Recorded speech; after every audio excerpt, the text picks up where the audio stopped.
ఓం లోకహితవ్రతాయ నమః ఓం సత్యమార్గదర్శకాయ నమః. 1998 మే నెల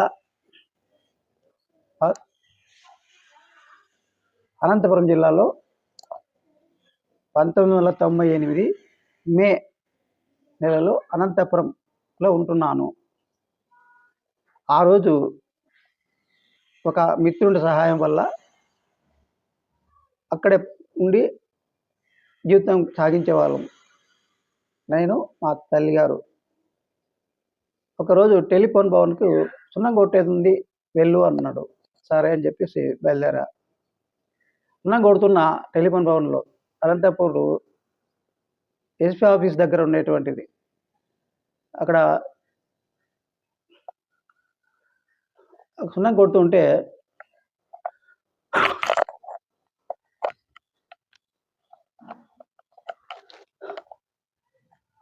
ఎందుకు నా బతుకు ఇట్లా అయిపోయిందని చెప్పేసి ఆలోచించుకుంటున్నా. అప్పటికే మళ్ళీ నేను ఏదో పని చేసి నిలబడాలి అని డబ్బుల కోసం మా అమ్మ చెల్లెలు ఊరికి వెళ్ళా. పులివెందుల దగ్గర బలపనూరు గ్రామానికి. వాళ్ళు చీకొట్టారు. విధులేని పరిస్థితిలో అక్కడి నుంచి కదిరికి బయలుదేరి వస్తూ ఉన్నా. సరే ఏ కాలం ఎట్లా వస్తుందో ఏమో, మా అన్నింటికి నేను వెళ్ళను. అంటే మా అన్న అంటే మా తండ్రి మొదటి భార్య కుమారుడు ఆయన. కొన్ని సమస్యల కారణాలు అక్కడి నుంచి చక్కగా నేను తలకింద లోకమైంది ఆ ఊర్లో నాకు. ఏమి అంటే దాయాదుల దగ్గరికి వెళ్ళి నాకు విధి లేని పరిస్థితుల్లో అడుక్కుంటున్నా. నేను ఈ ఊరికి రాకూడదు, బతుకుండే ఒక డబ్బు సాయం చేయండి అని అడిగా. లేదు, ఇప్పటికే కరువులు వచ్చినాయి, మాకు ఇబ్బందిగా ఉంది, ఆయపేటకని తింటున్నాడు, మాకు మానాలు పోతున్నాయి అని చెప్పారు. అప్పుడు మతిపోయింది నాకు, ఏంది ఇది అని. వాళ్ళు ఆ రోజు రాత్రి అక్కడ వాళ్ళ ఇంట్లో ఉన్నా, రాత్రి జరిగింది విషయం చెప్పాల్సిందే, దాచేకి నేను ఎందుకు అంత కర్మ మొయ్యాలి. అక్కడి నుంచి మిద్ది మీదకి ఎక్కాను. మిద్ది మీదకి ఎక్కి పండుకునేకి వెళ్ళాను. అప్పుడు వాళ్ళు మాట్లాడే మాటలు విని బాధాకరం కలిగింది. అప్పుడు కిందికి దిగాల, పైకి ఎక్కి పండుకోవాలా, ఇది ఆలోచించుకుంటూ సరే ఏమన్నా కార్యం చెప్పి పైకి ఎక్కి పండుకున్నా. పండుకొని ఉంటే నిన్న ఏం మాట్లాడలేదు, నేను వాళ్ళ గురించి ఏం మాట్లాడలేదు. పొద్దున్నేసి బయలుదేరాలి, నా పని అయిపోయింది, నేను ఉండకూడదు. పొద్దున్నేసి బయలుదేరుతుంటే ఆ ఊర్లో పీర్ల పండుగ జరుగుతుంది. పీర్ల పండుగ జరుగుతుంటే మా అన్న అంటే ఓపిరెడ్డి, మా తండ్రి తమ్ముని కొడుకులు అనమాట. ఎట్లా వచ్చినావు, పండక్కుండు, పీర్ల పండగకు అన్నాడు. సరే ఉన్నాను. ఆ రోజు పీర్ల పండుగ చూసా. ఆ రోజు నా గతం గుర్తుకొచ్చింది. ఈ గ్రామానికి నాకు ఏదో సంబంధం ఉంది, ఏదో ఆలోచించుకుంటున్నా. ఇంకా అటు నుంచి ఉండలేక మా అన్నింటికి వెళ్ళా. ఊరింటికి అట్లా వెళ్తే రామాలయ గుడి ముందు వచ్చిన అక్కడ గర్ర రౌండ్ తిరుగుతున్నా, ఇట్లా బొంగరమ్మ తిరుగుతూ ముందుకు పోతున్నా. అప్పుడు మా తండ్రి గురువు అయినటువంటి శ్రీ శ్రీ బెడుదూరి నరసింహారెడ్డి స్వామివారు, ఆయన యోగి, గురువు, కాలజ్ఞాని, త్రిధర్మ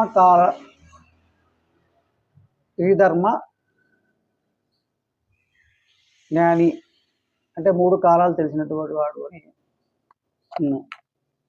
అక్కడ తండ్రి ఏం చెప్పినాడు, అప్పుడు నాకు 5 ఏళ్ల వయసులో చెప్పిన విషయం గుర్తుకొచ్చింది. ఆయన చెప్పిన విషయాలు అంటే ఆత్మ రూపంలో ఆయన చెప్తున్నాడు లోపల మనసులో. అప్పుడు విధులేని రోజుల్లో మా అన్న ఇంటికి వెళ్ళా. అన్న లేడు, మా వదిన ఉంది, వాళ్ళకు నాకు సమస్యలు వచ్చాయి ఆ రోజుల గతంలో. పోయి మాట్లాడాలని పోయి అడిగా. వచ్చినాడు అన్న. వస్తే అన్నం పెట్టించుకొని తిన్నా, కూర్చున్నా. ఇంకా అడగాలి కదా, ఏం అడిగాను అని చెప్తున్నా. నేను 1998 మే నెల 19న గతిమాతి తెప్పి మా తండ్రి స్వగ్రామమైన ముదిగుబ్బ మండలము ఇందుకూరు గ్రామానికి వెళ్ళాను. అక్కడ మా తండ్రి నా బాల్యంలో 5 సంవత్సరాల వయసులో చెప్పిన మాట ధర్మ ప్రకారము మా అన్న దగ్గరికి నేను చెడిపోయి వెళితే పాత ఇంటిలో అర్ధభాగము నోటి మాట మీద ఉంటుంది అని చెప్పాడు. ఏమైంది? మీ అన్నదమ్ముల ఇద్దరికి ఒకే పత్రంలో భాగ పరిష్కారాలు రిజిస్టర్ చేయించాను కదిరిలో సబ్ రిజిస్టర్ ఆఫీస్లో అని చెప్పాడు. ఈ మాట ధర్మ ప్రకారము నేను మా తండ్రి మొదటి భార్య కుమారుడైన శ్రీ సందులో గంగిరెడ్డి గారిని నాకు మా తండ్రి గారు తండ్రిగా గురువుగా చెప్పిన మాట ధర్మాన్ని వీరి ధర్మపత్ని అయిన శ్రీమతి బెడుదూరి సాలమ్మ వీరి కుమారుడైన శ్రీ బెడుదూరి లక్ష్మీనరసింహారెడ్డి సమక్షంలో పాత ఇంటిలో అర్ధభాగం అడగగా మా అన్న ఇస్తాను రాపో అన్నాడు. పక్కనే ఉన్న మా వదిన వెంటనే ఆవేశంతో పిల్లలకు అంది,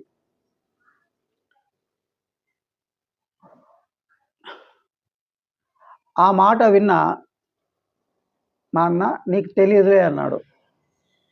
వాస్తవానికి మా మా ఏ తల్లి అయినా సమస్యలు వచ్చినప్పుడు తన బిడ్డల కోసము 10 తల్లి అడుగుతుంది. మా తల్లి అయినా అడుగుతుంది, మీ తల్లి అయినా అడుగుతుంది, ఎవరి తల్లి అయినా అడుగుతుంది. అక్కడ అడిగే విధానంలో ఎఫెక్ట్ కొడుతుంది మనిషికి. అడగచ్చు, అక్కడ తప్పు లేదు, ఎవరిది తప్పు ఉండదు. అడిగే విధానం ఒక ప్రాణం పోయినట్లు ఆయన ఏదో నాకు టక్కన ఇచ్చేసినట్లు అట్లా అనేళ్ళకే చచ్చిపోయినా నేను, ఏం లేదు, ప్రాణం లేదు నాకు, మా ఇద్దరు ప్రాణం లేదు, చచ్చిపోయింది, ఇంకేం లేదు, అట్లా నిజమై ఉన్నా. ధర్మం అట్లే ఉండేది కదా మనసులో. అక్కడ ఎవరిని ఈయన ఏం చేశాడంటే మా అన్న అంతలోనే బయటికి వెళ్ళిపోయాడు. అందులోకి వెళ్ళిన తర్వాత అక్కడికి వచ్చినటువంటి ఒక దాయాది మా అన్నని అడుగుతున్నాడు, ఏం వచ్చాడు, కోటీశ్వరుడు అయినాడా అన్నాడు.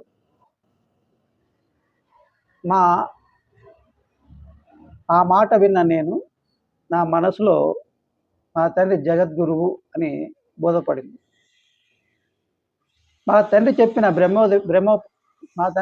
బ్రహ్మోపదేశంలో నేను కోటీశ్వరుడై లేదా గొప్పవాడై ఆ ఊరికి వస్తాడు వాడు, అంతవరకు వాడు రాడు అని చెప్పాడు ఆ ధర్మ పెద్దకు. గురువు యొక్క ధర్మాన్ని పాటించడము హిందూ ధర్మ యొక్క సంప్రదాయం ప్రకారం, మన హిందూ ధర్మ సంప్రదాయం ప్రకారము అది సంప్రదాయం.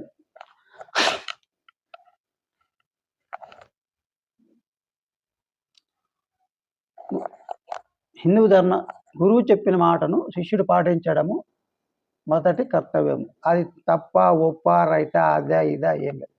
ఆయన గురువు అని భావించినప్పుడు తాను ఆ ధర్మాన్ని ఆ సిద్ధాంతాన్ని పాటించాలి. అదేమన్నా కానీ నువ్వు గురువు నమ్మావా, చెప్పాడా, చేసేయి. ఇప్పుడు ఎందుకు చెప్తున్నాను అంటే నా అనుభవంతో నేను చెప్తున్నా.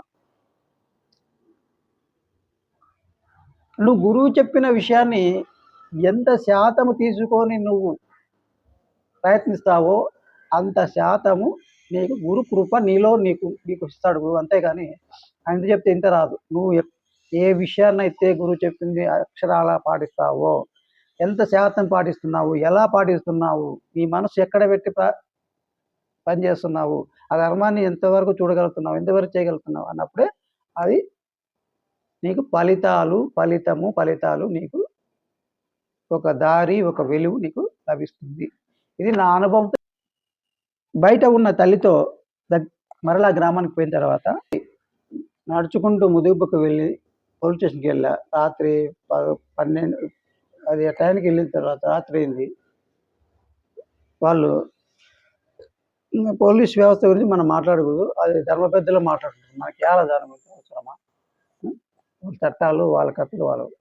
మనకేం చెప్పాడు, తండ్రి నోటి మాట మీద ఉంటుంది.